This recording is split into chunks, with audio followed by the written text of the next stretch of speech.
أعوذ بالله من الشيطان الرجيم بسم الله الرحمن الرحيم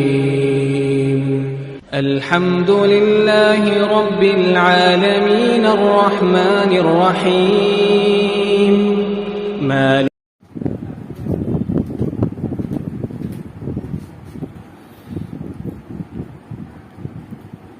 السلام علیکم ناظرین کرام، اس کے قبل کی قسط میں بات یہاں تک پہنچی تھی کہ وہ جو اول حضرات تھے جنہوں نے مدینے میں اسلام قبول سب سے پہلے اسلام قبول کیا، جن کے اسماء اس طریقے سے ہیں کہ اسد بن زرارہ اور ذکوان بن عبد القیس، تو یہ دونوں لوگوں نے رسول خدا کے سامنے اسلام قبول کیا اور اس کے بعد پھر یہ مدینے جاتے ہیں اور وہاں پر اسلام کو آگے بڑھاتے ہیں۔ لیکن زیادہ تر مورخین کا یہ ماننا ہے کہ یہ جو پہلے دو حضرات تھے، دو نہیں بلکہ ان کی تعداد 6 تھی، اور اس کے بعد جب یہ وہاں گئے، اس کے بعد جب دوسری سال موسم حج آیا اور موسم حج کے وقت پھر وہاں سے 12 حضرات تشریف لے آئے، اور آنے کے بعد انہوں نے رسول خدا کے سامنے اسلام قبول کیا، اور اس کے بعد واپس جانے کے بعد مدینے میں اسلام کو پھیلانے لگے، اور یہ سبھی خزرج کی طرف سے تھے۔ اور اس کے بعد وہاں پہنچنے کے بعد جو اسد بن زرارہ تھے، انہوں نے نماز پڑھانا شروع کر دی، اور اوس و خزرج دونوں نے مل کر رسول خدا کے پاس ایک خط بھیجا کہ ہمارے پاس کسی حافظ قرآن کو بھیجیے کہ جو آ کر ہمیں قرآن کی تعلیم دے۔ تو رسول خدا نے جناب مصعب بن امیر کو ان کے پاس روانہ کیا، جو کہ اسد بن زرارہ کے گھر میں ٹھہرے، اور وہاں پر پہنچنے کے بعد انہوں نے لوگوں کو قرآن کی تعلیم دینا شروع کر دی، اور نمازیں بھی وہی پڑھانے لگے۔ یہ ابن سعد نے طبقات ابن سعد نے جو اس طریقے سے تحریر کیا۔ لیکن علامہ تبریزی یہ کہتے ہیں کہ وہاں جانے کے بعد ان لوگوں نے خط نہیں لکھا، بلکہ یہ جو دو حضرات جنہوں نے اسلام قبول کیا تھا، اسد بن زرارہ اور ذکوان بن عبد القیس، یہ جب جانے لگے تو رسول خدا سے کہا کہ آپ ہمارے ساتھ کسی شخص کو کر دیے جو ہماری رہنمائی کرے اور مدینے میں جا کر اسلام کو آگے بڑھانے میں مدد کرے۔ تو آپ نے مصعب بن امیر ان کو ان کے ہمراہ کر دیا۔ یہ مصعب بن امیر کون ہے؟ یہ ایک نوجوان لڑکا ہے جو کہ ایک دولت مند ماں باپ کا بیٹا تھا، اور اپنے تمام بھائی بہنوں میں اس کے ماں باپ اسے سب سے زیادہ چاہتے تھے، ماں باپ کا چہیتا بیٹا تھا۔ اس کے قبل کبھی بھی وہ مکے کے باہر نہیں گیا، لیکن جب اس نے اسلام قبول کر لیا تو ماں باپ نے پہلے تو اسے منع کیا کہ بھائی تم یہ دین کو قبول کرنے سے باز آؤ، لیکن جب وہ نہیں مانا تو اسے اپنے گھر سے نکال دیا۔ گھر سے نکالنا تھا تو مصعب بن امیر رسول خدا کے پاس آ گئے اور آپ کے ساتھ رہنے لگے، یہاں تک کہ شیب ابو طالب میں بھی مصعب رسول خدا کے ساتھ تھے، اور شیب ابی طالب کا جو محاصرہ تھا اس میں جو تمام صحبتیں برداشت لوگوں نے کی، بنی ہاشم نے کی، اسی کے ساتھ ساتھ مصعب بن امیر نے بھی وہ صحبتیں برداشت کی، اور اسی دوران جتنا بھی قرآن نازل ہوا تھا وہ سب رسول خدا نے ان کو سنایا اور ان کو حفظ کروا دیا۔ اس لیے جتنا قرآن اس وقت تک نازل ہوا تھا اس قرآن کے یہ حافظ ہو چکے تھے، اور اس کے ساتھ ہی ساتھ جو شریعت نازل ہو رہی تھی وہ شریعت سے بھی وہ روشناس تھے، اور ہر طریقے سے وہ شریعت کو جانتے تھے۔ رسول خدا نے سب ان کو اچھی طریقے سے پڑھا دیا تھا، اور اسی لیے پھر ان لوگوں کے ہمراہ کیا۔ ان کے ہمراہ جب کیا تو یہ آ کر پھر وہی اسد بن زرارہ کے گھر میں ٹھہرے، اور وہیں پر قرآن کی آیتوں کو پڑھ کر لوگوں کو سنانے لگے۔ اب یہ قبیلہ خزرج کے مجمع میں جا کر قرآن کی تلاوتیں کرنا شروع کیا، نمازیں پڑھانا شروع کیا لوگوں کو، اور ان کی تلاوت کا اور ان کی تبلیغ کا اتنا اثر ہوا کہ تمام خزرج کے جو حضرات تھے قبیلہ خزرج کے، وہ سب کے سب مسلمان ہونا شروع ہو گئے۔ اس طریقے سے یہ مسلمان ہوئے، اور یہ جو 12 حضرات یہاں پر آئے تھے دوبارہ، تو ان لوگوں نے رسول خدا کے پاس آنے کے بعد عقبہ کے مقام پر، وہ پہاڑوں کی گھاٹیوں کے درمیان کوئی مقام ہے، اس مقام کا نام ہی عقبہ ہے، اور وہیں پر آ کے انہوں نے اسلام کو قبول کیا، اور اسے بیعت عقبہ اول کے نام سے، اولا کے نام سے، بیعت عقبہ اولا کے نام سے اسے جانا جاتا ہے۔ اور اس کے بعد بیعت عقبہ ثانی، اس کے بعد دوسرے سال جب حج کا موقع آئے گا تو اس دوران جب وفد آیا پورا،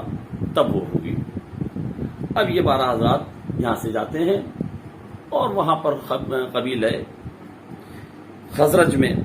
زیادہ سے زیادہ اسلام کو پھیلانا شروع کر دیا۔ اس کے بعد جو واقعہ گزرا ہے کہ ابھی تو یہ خزرج کا مسئلہ تھا، لیکن اوس کی طرف ابھی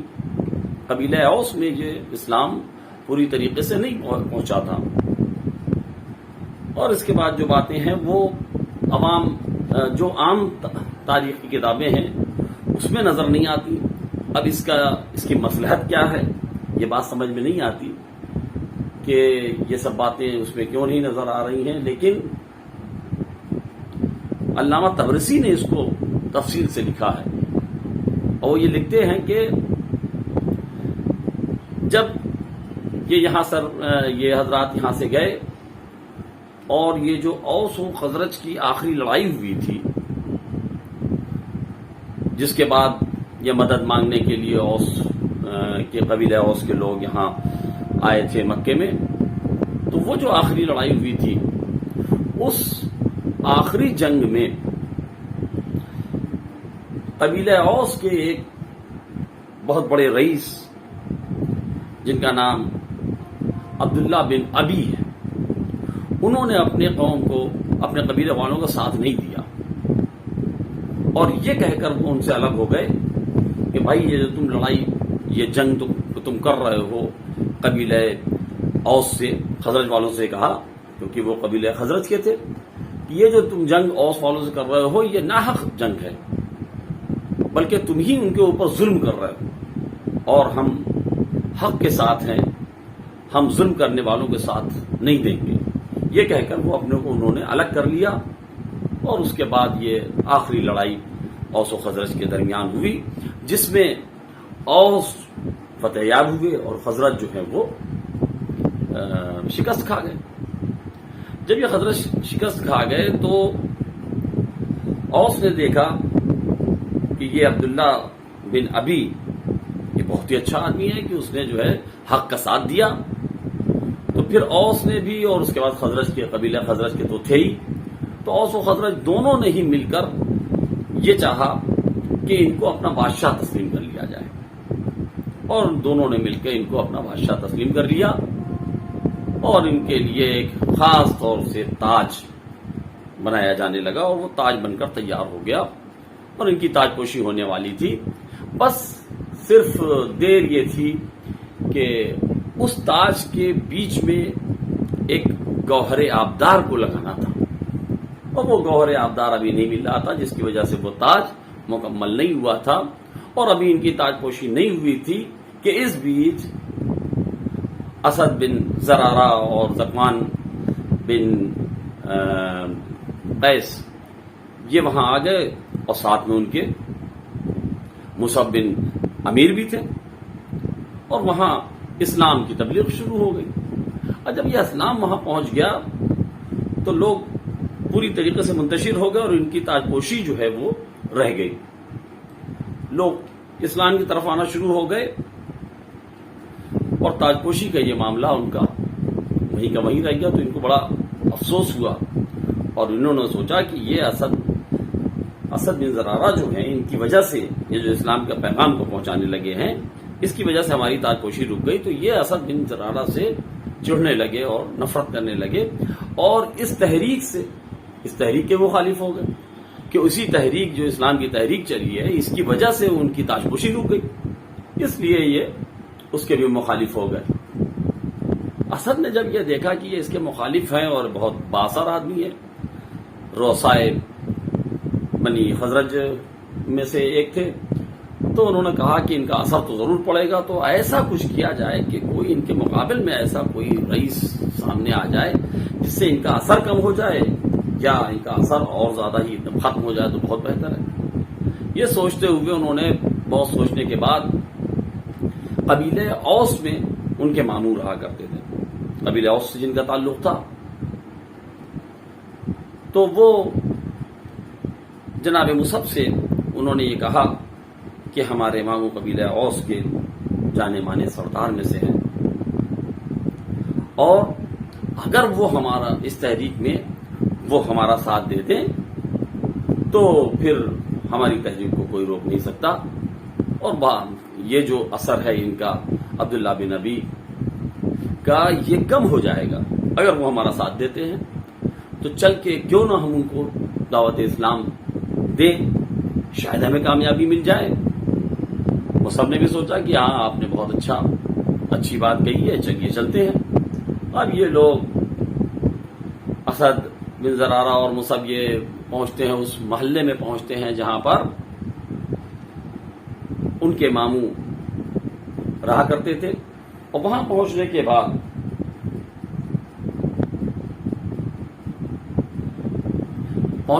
وہاں جب وہ پہنچتے ہیں تو اس محلے میں کنویں کے پاس یہ جا کر بیٹھ جاتے ہیں، اور جب اسد کے پاس لوگوں نے دیکھا یہ مصعب ایک نیا شخص بیٹھا ہوا ہے، تو وہاں کے لوگ وہاں پر جمع ہونے لگے کہ یہ کون شخص ہے۔ جب لوگ وہاں پر جمع ہونے لگے تو مصعب نے قرآن کی تلاوت کرنا شروع کر دی، قرآن کی تلاوت ہونے لگی، لوگوں کو اس پر اثر ہونے لگا۔ یہ بات ان کے ماموں دیکھ رہے تھے، ان کے ماموں سعد بن معاذ اس بات کو جب انہوں نے دیکھا تو ان کو ایسا لگا کہ یہ ہمارا جو بھانجا ہے تو وہ ان کو یہاں کے ہمارے نوجوانوں کو ورغلا رہا ہے، اس لیے انہوں نے وہیں پر بیٹھے ہوئے اسید تھے جو وہاں کے روسا میں سے ایک تھے، وہاں بیٹھے ہوئے تو ان سے کہا کہ بھائی ذرا جا کے دیکھو، یہ ہمارا بھانجا وہاں پر بیٹھ کر ہمارے قوم کے لڑکوں کو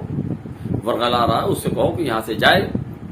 اور اگر نہیں جاتا ہے تو پھر قبیلہ اوس کے لوگ اسے کچھ ضرر پہنچا سکتے ہیں۔ جناب اسید وہاں سے جیسے ہی نکلے تو انہوں نے دیکھا کہ یہ آ رہے ہیں، تو کہا کہ اسد نے کہا مصعب سے کہ یہ جو شخص آ رہا ہے اس کا نام اسید ہے، اسید بن حسین، اور یہ روسا میں سے ایک ہے اور اپنے بڑا اثر رکھتا ہے۔ سعد بن معاذ ابھی نہیں آئے ہیں، اگر یہی جو ہے ہماری دعوت کو قبول کر لیتا ہے تو بھی کافی ہماری کامیابی، بہت بڑی کامیابی ہو جائے گی، تو ہم پہلے اسی کو دعوت دیتے ہیں۔ اب جیسے ہی اسیر وہ آ گئے اور آنے کے بعد کہا کہ بھائی تم یہاں پر کیوں بیٹھے ہوئے ہو، تمہارے ماموں یہ کہہ رہے ہیں کہ تم یہاں کے لوگوں کو، جوانوں کو ورغلا رہے ہو، تم لوگ یہاں سے چلے جاؤ، ورنہ قبیلہ اوس کے لوگ تمہیں ضرر پہنچا سکتے ہیں، تمہیں تکلیف پہنچا سکتے ہیں۔ مصعب نے کہا کہ آپ تھوڑی دیر کے لیے یہاں بیٹھے اور ہماری باتوں کو سنیں، اگر ہماری بات آپ کی سمجھ میں آ جاتی ہے تو کوئی بات نہیں، اور ورنہ اگر نہیں سمجھ میں آتی ہے تو آپ جیسا کہیں گے فوراً ہم یہاں سے رخصت ہو جائیں گے، چلے جائیں گے۔ انہوں نے کہا ٹھیک ہے، وہ بیٹھ جاتے ہیں اور اس کے بعد ان کی باتوں کو سننے لگتے ہیں۔ اور جناب مصعب نے قرآن کی تلاوت کرنا شروع کر دی، اور اس قرآن کی تلاوت کا ایسا اثر ہوا کہ اسیر نے کہا کہ اب آپ یہ بتائیے کہ اگر آپ کے حلقے میں ہمیں داخل ہونا ہوگا تو ہمیں کیا کرنا پڑے گا؟ انہوں نے کہا کوئی بات نہیں، ہمارے حلقے میں اگر آپ داخل ہونا چاہتے ہیں تو بس آپ غسل کر لیجئے اور کپڑے کو پاک کپڑا پہن لیجئے، دوسرا پاک کپڑا پہن کر اور کلمہ شہادتین اپنی زبان پہ جاری کریے اور 2 رکعت نماز پڑھ لیجیے، آپ ہمارے حلقے میں شامل ہو جائیں گے۔ یہ سننا تھا کہ وہ اتنا زیادہ جذبات میں آ گئے تھے کہ جس کنویں پر یہ لوگ بیٹھے تھے اس کنویں میں وہ کود جاتے اور اس کنویں میں غسل کر کے وہ باہر آ جاتے، اور گیلا کپڑا تھا اس کو نچوڑ کر وہ کپڑے کو سکھاتے ہیں، سکھانے کے بعد کہتے ہیں اب کلمہ شہادتین ہماری زبان پہ جاری کروائیے۔ کلمہ شہادتین جاری کرتے ہیں اور 2 رکعت نماز پڑھنے کے بعد یہ واپس سعد کی طرف جاتے ہیں۔ سعد نے دور سے دیکھا، ویسے ہی دیر ہو گئی تھی ان کو، تو سمجھ گئے کہ دیر ہو گئی ہے تو کچھ نہ کچھ بات ہے ضرور۔ ان کی طرف جب دیکھا تو وہاں جو دوسرے لوگ بیٹھے ہوئے تھے ان سے کہا کہ اسیر جو ہے وہ بدلا سا نظر آ رہا ہے، اور وہی ہوا۔ جیسے ہی وہاں پر اسیر پہنچتے ہیں اور پہنچنے کے بعد انہوں نے بتایا کہ جو ہے کلمہ شہادتین ہم نے پڑھ لیا ہے، اور اس طریقے سے کلمہ شہادتین پڑھا جاتا ہے، اور اتنا اثر ہوا کہ ہم نے وہ پیغام حق کو قبول کر لیا۔ اور اس کے بعد سعد سے کہا کہ آپ بھی جو ہے اس پیغام حق کو قبول کر لیے۔ سعد بھی وہاں سے اٹھتے ہیں اور اٹھ کر یہاں پر قریب آتے ہیں۔ اب ان کو تو پتا تھا کہ کیا کیا کرنا پڑتا ہے اس کو قبول کرنے کے لیے۔ جیسے ہی وہاں پر پہنچتے ہیں بس وہاں پر مصعب نے آپ کے سامنے حامیم کی اس سورہ سنانا شروع کر دی۔ جیسے ہی سنائے ان کے اوپر بھی اتنا اثر ہوا کہ انہوں نے فوراً ایک شخص کو بھیجا کہ ہمارے گھر سے جا کر ایک اچھا کپڑا پاک و پاکیزہ صاف ستھرا کپڑا منگوایا، اور اس کے بعد وہیں غسل کرنے کے بعد اپنے لباس کو تبدیل کیا اور کلمہ شہادتین ان کی زبان پر جاری ہوا، اور 2 رکعت نماز پڑھنے کے بعد یہ اسلام کے دائرے میں شامل ہوئے۔ اور شامل ہونے کے بعد مصعب سے کہا کہ ان کا ہاتھ پکڑتے ہیں مصعب کا، کہا کہ چلو ہمارے ساتھ چلو۔ مصعب بھی اور اسد بھی سب کو لے کر ساتھ میں آتے ہیں اور کہتے ہیں کہ اب ہم چلتے ہیں وہاں اپنے قبیلے والوں کے پاس، اور تمہیں اب کسی طریقے سے ڈرنے کی کوئی بات نہیں، جس طریقے کا پیغام ہے تمہیں پہنچانا ہے پہنچاؤ۔ اور اس کے بعد یہ اپنے قبیلے والوں کی طرف آتے ہیں اور تمام ان کو جمع کرتے ہیں۔ جمع کرنے کے بعد اپنے قبیلے والوں سے کہتے ہیں کہ یہ بتاؤ کہ ہماری حیثیت تمہارے سامنے کیا ہے؟ انہوں نے کہا کہ ہم آپ کی تعظیم کرتے ہیں، آپ ہمارے سردار ہیں، آپ ہمارے رئیس ہیں، آپ جو کہیں ہم کرنے کو تیار ہیں۔ کہا سنو، پھر پورے اپنے قبیلے والے سے تمام مرد و زن سے یہ کہا کہ سب لوگ اچھی طریقے سے سن لو کہ جو میں کہنے جا رہا ہوں اس پر سب کو عمل کرنا ہے، اور سب کے سب کلمہ شہادتین پڑھو۔ کلمہ شہادتین لوگوں نے پڑھا، اس کے بعد سب کے سب اسلام قبول کر لیتے ہیں۔ اس طریقے سے خزرج کے ساتھ ساتھ اوس، قبیلہ اوس میں بھی تمام گھروں میں اسلام پہنچ جاتا ہے، اور تاریخ داں لکھتے ہیں کہ اس وقت اوس و خزرج یعنی مدینے میں کوئی ایسا گھر نہیں تھا کہ جہاں پر 1-2 مسلمان ہر گھر میں موجود تھے، کوئی مسلمان نہ ہو کسی گھر میں۔ ہر طرف جو ہے مسلمانوں کا چرچا ہو گیا، مسلمان ہوتے گئے لوگ۔ اب جب یہ بات ہوئی اس طریقے سے لوگ آگے بڑھے، اسلام آگے بڑھا۔ پھر جب دوسری سال جب یہ وقت آیا، پھر حج کا وقت آیا، تو اب یہاں سے اوس و خزرج سب مل کر مکے کے لیے روانہ ہوئے، جن کی تعداد لوگ بتاتے ہیں کہ 70 افراد تھی۔ اب یہ 70 افراد مکے کی طرف روانہ ہوئے، اس لیے تاکہ جو ہے رسول خدا کی زبان سے خود کلمہ لا الہ الا اللہ سنیں اور اس کو جاری کریں۔ جو مسلمان ہو چکے تھے وہ بھی یہ چاہتے تھے کہ ہم کم سے کم رسول خدا کی زیارت کر لیں اور ان کی زبان سے کلمہ لا الہ الا اللہ سنیں، اور اس کے بعد جو مسلمان نہیں ہوئے تو وہ بھی ان کے ساتھ تھے کہ وہاں جا کر ان کے سامنے کلمہ پڑھیں گے۔ اس طریقے سے 70 افراد دوسری سال جب حج کا موقع آیا تو 70 افراد وہاں پر پہنچے۔ یہ 70 افراد جب وہاں پہنچتے ہیں حج کے موقع پر، رسول خدا کو یہ پتہ چل گیا تھا کہ یہ حضرات آ گئے ہیں، ہم سے ملنا چاہتے ہیں، تو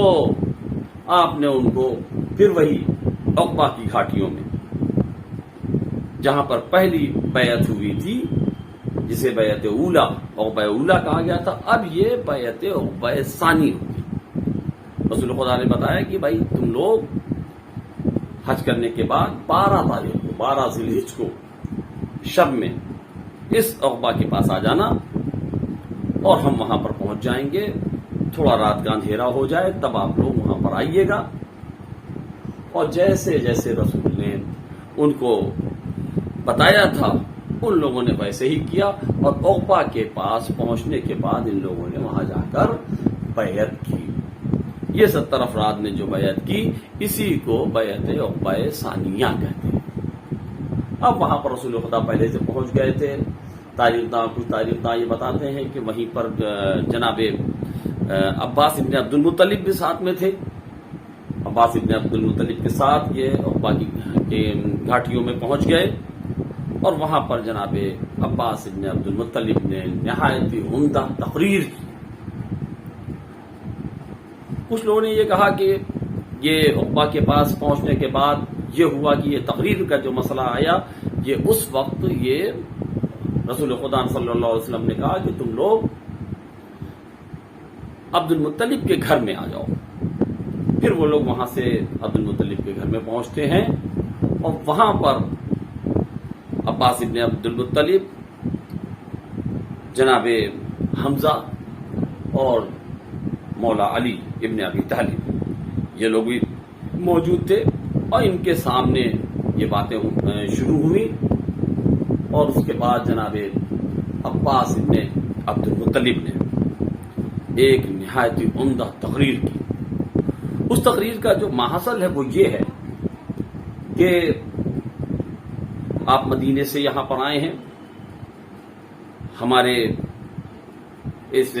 رسول خدا صلی اللہ علیہ وسلم، محمد مصطفیٰ صلی اللہ علیہ وسلم کو یہ دعوت دینے کے لیے، کیونکہ ان لوگوں نے اس کے پہلے ہی جب رسول خدا سے ملے تو انہوں نے دعوت دے دی تھی، مدینے سے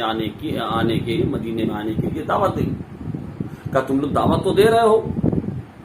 لیکن یہ جان لو کہ ایسا نہیں ہے کہ یہ محمد وہ ہیں کہ جن کا یہاں مکے میں کہیں کوئی ٹھکانہ نہیں ہے رہنے کا، جس کی وجہ سے یہ مدینے جا رہے ہیں۔ یہاں پر ان کا خاندان ہے، ان کا قبیلہ ہے، یہ سردار قبیلہ ہیں، اور اس کے بعد جس طریقے سے ہم 13 سال سے ان کی حفاظت کر رہے ہیں، ان کے پسینے پر ہم اپنا خون بہانے کے لیے تیار، اسی طریقے سے ہم ان کی حفاظت کرتے رہیں گے۔ یہ مت جانو کہ اس وجہ سے یہ جا رہا ہے کہ یہاں پر ان کا کوئی نہیں ہے، ہم ہیں، ہمارا خاندان ہے، اور ہم ان کے لیے جہاں ان کا پسینہ بہتا وہاں خون بہانے کے لیے تیار ہیں۔ اور اگر تم لوگ دعوت دے رہے ہو تو پہلے آپس میں طے کر لو اچھی طریقے سے